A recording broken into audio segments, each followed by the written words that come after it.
Update po tayo sa clearing operations ng DPWH sa mga lugar na apektado ng Bagyong Juan at iba pang issue. Kausapin po natin si DPWH Secretary Vince Dizon.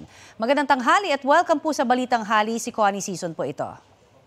Magandang tanghali, Connie. Magandang tanghali po. Kamusta po ang ating paglilibot? Ano ho ba yung mga lugar na nakapagtalaho ng pinakamaraming pinsala sa mga infrastruktura po natin, tulay, kalsada, dahil po dito sa epekto ng Bagyong Juan? Opo, tuloy-tuloy po ang operasyon natin, no? Sa lahat ng mga areas na naapektuhan, hindi lang ng Bagyong Juan, itong nakaraang ilang araw pa lang, pero pati yung Bagyong Tino sa Visayas nung nakaraang linggo. So, dito po sa clearing natin para sa Juan, nagsimula na po tayo.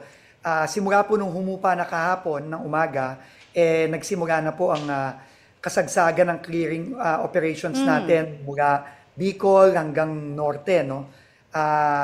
Dito nga po sa dito nga po sa Aurora, magdamag po nating kiniklear yung mga kalye na natamaan itong mga storm surges lalo na. At ngayon pong umaga, meron na pong mga passable na mga roads, no, sa Aurora. Dito naman po sa Catanduanes, sa Camarines Sur, tsaka sa Albay, tuloy-tuloy din po tayo. Pati na rin sa Isabela, sa Cagayan, pati na rin sa Lingayen, no, sa yung mga storm surge na tinamaan ng bayan ng Lingayen sa Lingayen Gulf na talagang halos 1 metrong buhangin ang dinala ng mga storm surge. Nakiklear na rin po natin paunti-unti, no. Ito pong nakikita ninyo ngayon sa video, ito po yung sa Dipaculaw Road, no, sa Aurora. No, ngayon po kinlear na po natin ito at kanina off-road lang nadadaanan na po ng mga truck at ng mga iba pang mga morning.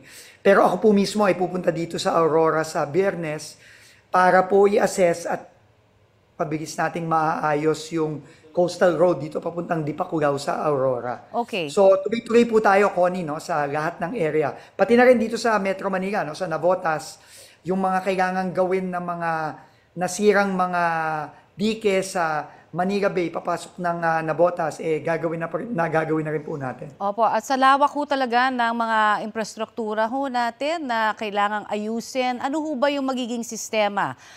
Particular ho sa paglalabas ng pondo, tsaka yung timeline. Lalo na ho kanina, yung sinasabi nga na pinakita ho natin na video sa Dipaculaw, yung buong stretch na yun halos, matatagalan ho ba ang pagsasaayos nito?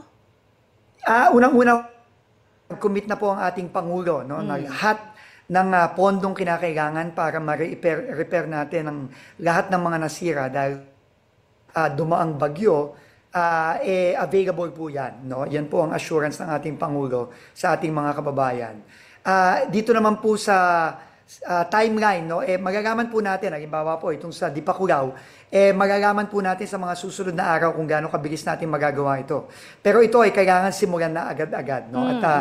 At nagpapasalamat tayo sa ating Pangulo na lahat ng available na funds para magawa ito ng mabilis. Okay, pero syempre sa kabila ho, syempre ng kagustuhan natin na mapabilis, syempre yung pagsasaayos po nitong mga nasirang kalsada, mga tulay.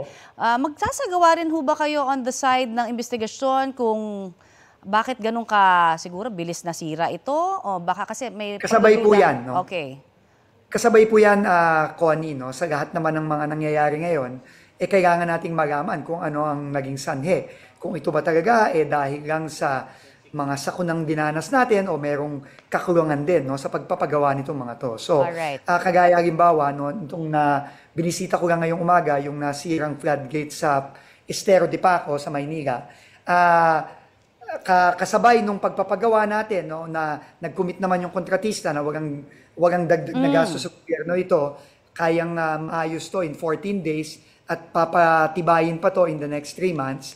Kasabay nito, kailangan din natin imbestigahan ano ba talagang naging sanhi nito at ano ba talaga ang naging dahilan, no, nung pagka-yupe nitong floodgate sa Estero de Paco. So yung ginagawa natin sa mga ganitong klaseng infrastruktura, gagawin din natin sa mga nasirang kalye, nasirang mga tulay. So kasabay po yan. Pero ang importante po sa atin ngayon, utos na rin ng ating Pangulo, talagang kailangan mapabilis ang pagpapagawa nito sa lalong madaling panahon. Oho, at patungkol naman ho doon sa nagdaang Bagyong Tino kung saan marami ho ang nasalanta dahil po dito sa bagyo at may mga sinasabi initial findings na ho dapat daw no ang ating DPWH patungkol po sa mga nangyari. Meron na ho ba tayong tukoy, mga individual, korporasyon, mga politiko kaya na maaari hong naging sanhi or is it just the natural calamity ho na sinasabi nga? Alam nyo ho, no, yung nangyari sa Cebu at sa ibang lugar, no, dahil sa Bagyong Tino, klaro na napakalakas ng bagyo. No? Pero klaro din sa nakita natin at nasaksihan mismo ng ating Pangulo na meron ding mga kakulangan na nangyari. No, na may mga plano na hindi in-implement ng tama, imbes na gawin yung mga proyektong dapat na nagawa na nitong nakaraang mga ilang taon na, no, kagaya nung pinakita ng ating Pangulo na master plan sa Cebu na 2017 pa pala meron, merong mga proyekto doon na hindi nagawa. No?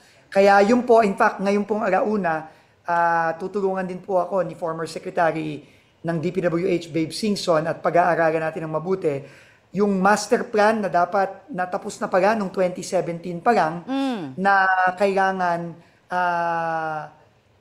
na-implement na hindi naman na-implement ng tama. So, yun po ang pag-uusapan namin mamayang alauna dito sa DPWH at magsasabit po kami ng report sa ating Pangulo at yung mga dapat na in-implement sana noong 2017 pa, noong 2018 pa, ang utos ng Pangulo natin, i-implement na yan ng agad-agaran. Nakikipag-ugnayan na rin.